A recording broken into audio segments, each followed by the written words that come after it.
Jeffrey Bell, a conservative theorist who transformed his relentless campaign for tax cuts into a stunning primary upset that toppled a liberal fellow Republican, United States Senator Clifford P. Case of New Jersey, died on February 10 in Annandale, VA.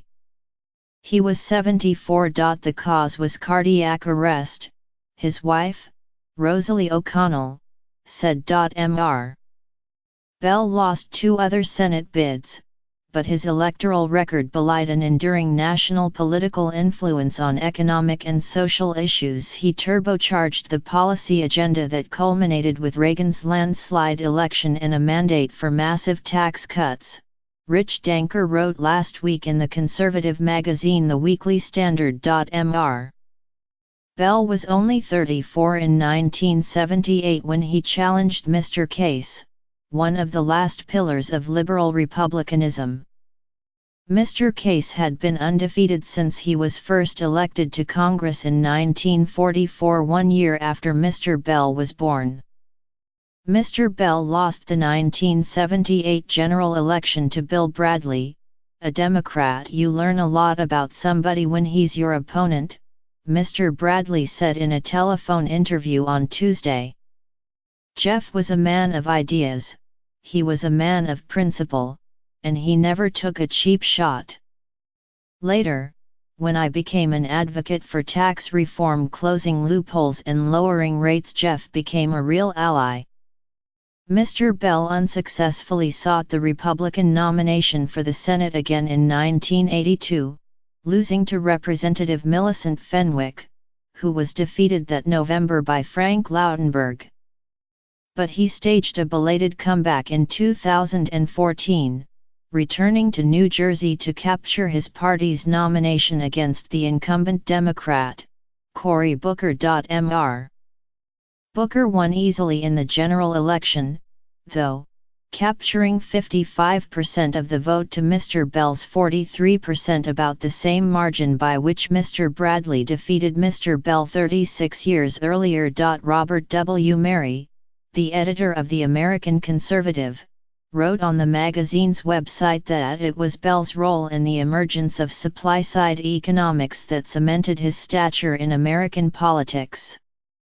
He ranked Mr. Bell with Representative Jack Kemp and with Jude Wanniski and Robert L. Bartley, both of the Wall Street Journal, as the top 4 figures in that emergence.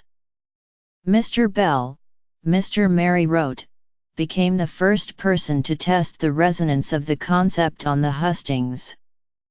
Mr. Bell's conservative credentials were impeccable. He had been the Capitol Hill director of the American Conservative Union, president of the Manhattan Institute, policy director of the American Principles Project, and the author of 2 books, Populism and Elitism, Politics in the Age of Equality, 1992, and The Case for Polarized Politics, Why America Needs Social Conservatism, 2012.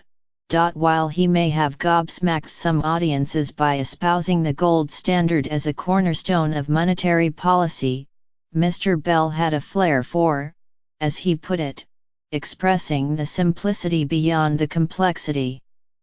He favored less government regulation and a tighter money supply. Low interest rates, he said, discouraged individuals from saving and banks from loaning money to expand businesses.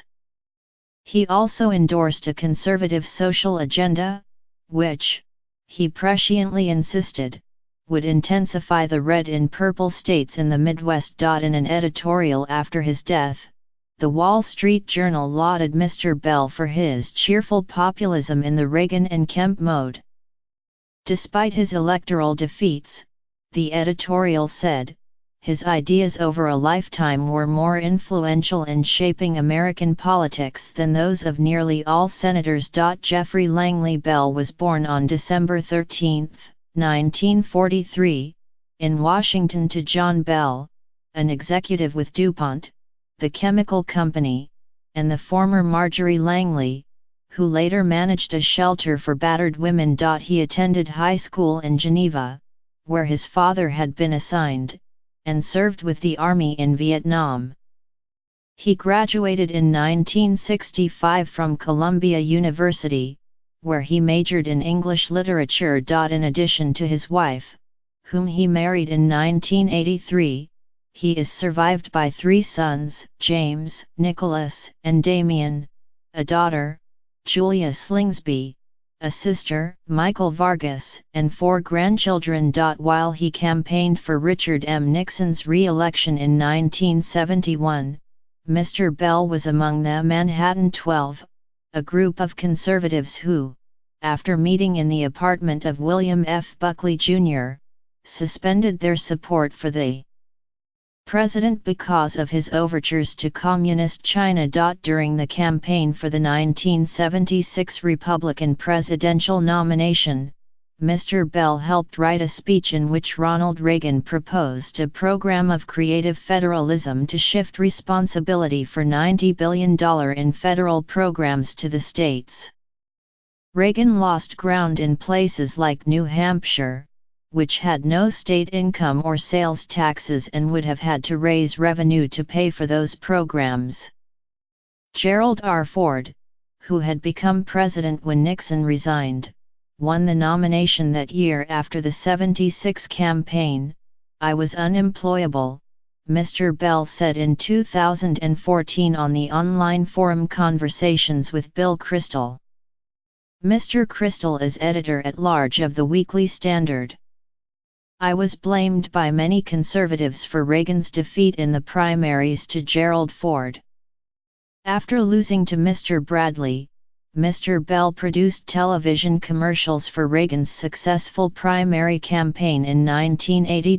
Mr. Bell's campaign platform foreshadowed the 1981 Kemp-Roth tax cut, named for its principal sponsors Mr. Kemp, of New York, and Senator William V. Roth, Jr., of Delaware, both Republicans, as well as the 1986 tax changes under Reagan, which Mr. Bell advocated and Mr. Bradley helped shepherd through Congress. After serving as national campaign coordinator for Mr. Kemp's presidential primary campaign in 1988, Mr. Bell was president of an economic and political consulting company in Arlington, Virginia, which became known as Lehrman Bell Mueller Cannon.